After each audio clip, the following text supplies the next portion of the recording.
கிறிஸ்துவுக்குள் பிரியமானவர்களே, இந்த நாளுக்கான தினசரி தியான வசனம் மத்தேயு எழுதின சுவிசேஷம் 23வது அதிகாரம் 5வது வசனம். மத்தேயு 23:5. Matthew 23:5. தங்கள் கிரியைகளெல்லாம் மனுஷர் காண வேண்டும் என்று செய்கிறார்கள். தங்கள் காப்பு நாடாக்களை அகலமாக்கி தங்கள் வஸ்திரங்களின் தொங்கல்களை பெரிதாக்கி. இந்த ரெண்டு காரியம் நான் முதல்ல உங்களுக்கு சொல்றேன். காப்பு நாடாக்கள் என்னன்னா, வஸ்திர தொங்கல்னா என்னன்னா. காப்பு நாடாக்கள் அப்படிங்கிறது பிளெக்டரிஸ் அப்படின்னு சொல்லுவாங்க. இது என்னன்னா, ஒரு தோல்ல ஒரு சின்ன பாக்ஸ், ஒரு சின்னதா ஒரு பெட்டி மாதிரி செஞ்சு அதுக்குள்ள என்ன வச்சிருப்பாங்கன்னா, வேத வசனத்தை வச்சிருப்பாங்க.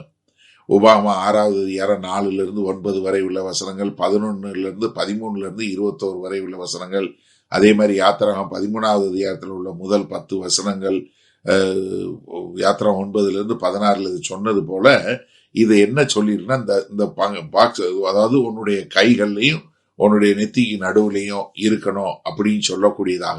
அவங்க என்ன பண்ணுவாங்கன்னா, அவங்களுடைய இடது கையில இத கெட்டிக்கிட்டு தான் அவங்க ஜெபம் பண்ணுவாங்க.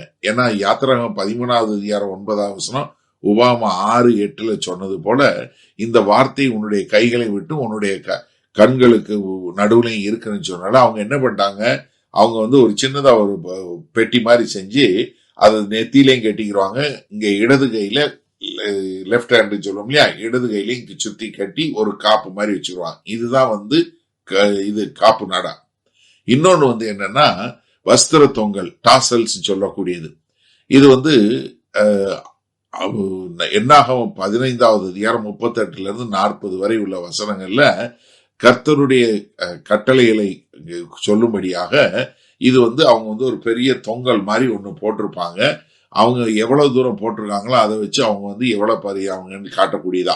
நம்ம மத்தேயு 9வது அதிகாரம் 20வது வசனத்துல ஒரு பெரும்பாடுள்ள ஸ்திரீ இந்த வஸ்திரத்தங்களை இயேசு கிறிஸ்துவ தொடுறாங்க இல்லையா, அந்த மாதிரி போடக்கூடிய ஒரு காரியம். இது ரெண்டு தான் அவங்க. சரியா?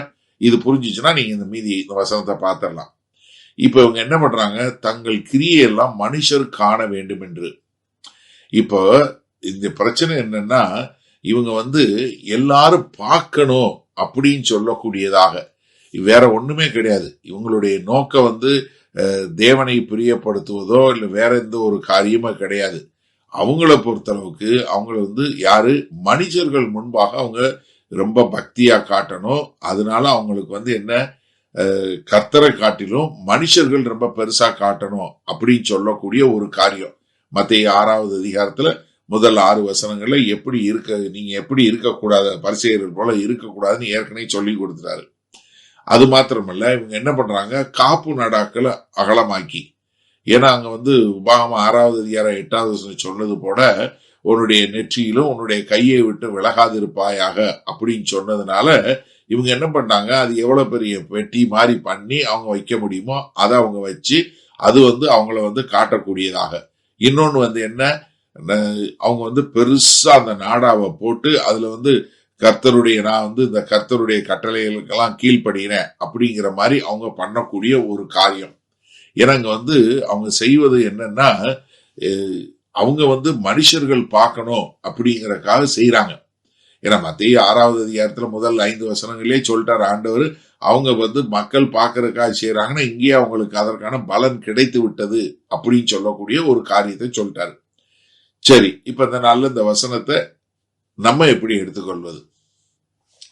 இப்ப நீங்க உங்களை கேள்வி கேளுங்க, நீங்க செய்யறதெல்லாம் யாருக்காக செய்றீங்க, எந்த ஆடியன்ஸுக்காக செய்றீங்க? நீங்க நல்லா யோசிச்சு பாருங்க. ஏன்னா அவங்க ஜனங்கள் முன்னாடி செஞ்சாங்க. அவங்க என்ன செஞ்சாங்க, ஜனங்கள் முன்னாடி எல்லாமே அப்படியே இருக்கணும் அப்படின்னு சொல்லக்கூடியதா. இப்ப நீங்க யோசிங்களேன், அண்ணே நான்லாம் அப்படி செய்யல, ரைட், ஓகே.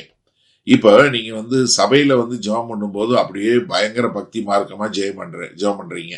உங்க தனிப்பட்ட முறையில நீங்க எப்படி ஜெபம் பண்றீங்க யோசிச்சு பாருங்க. அதாவது நீங்க ஒரு சில நேரத்துல இப்ப நம்ம எல்லாருமே சோசியல் மீடியா மக்களா மாறிட்டோம். இப்ப சோசியல் மீடியால ஒரு வசனம் நீங்க ஷேர் பண்றதோ இது பண்ணதோ நிறைய லைக் வரும், இது வருங்கிறக்காக செய்யக்கூடியவங்களா இருக்கிறீங்க. இல்ல ஒரு பிரசங்கம் பண்ணா அது உங்களுக்கு பெருசா வரும், இல்ல ஒரு ரீல்ஸ் போட்டா என்ன வரும் அப்படின்னு சொல்லக்கூடியதா.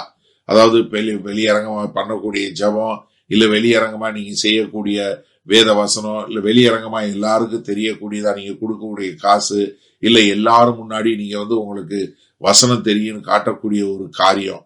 இப்ப நீங்க ரொம்ப அழகா கர்த்தர் அன்னைக்கு கேட்டது போல நீங்க உண்மையிலேயே இது கர்த்தருக்கு முன்பாக கர்த்தருக்குன்னு செய்றீங்களா இல்ல மனுஷன் பார்க்கணும்னு செய்றீங்களா?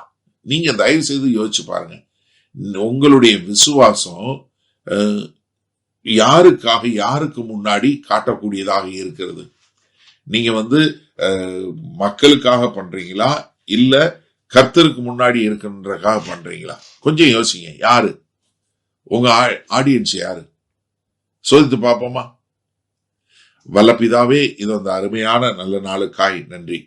இது அந்த செய்தியை கேட்டுக்கொண்டு இருக்கிற ஒவ்வொருவரும் அவங்க ஜெபம் பண்ணுவதோ பைபிள் வாசிப்பதோ கொடுப்பதோ இல்லை எந்த காரியம் செய்தாலும் மற்றவர்கள் காண வேண்டும் என்பதற்காக செய்யறாங்களா இல்ல தங்களுடைய வாழ்க்கையில தனிப்பட்ட முறையில அப்படி வாழுகிறார்களா?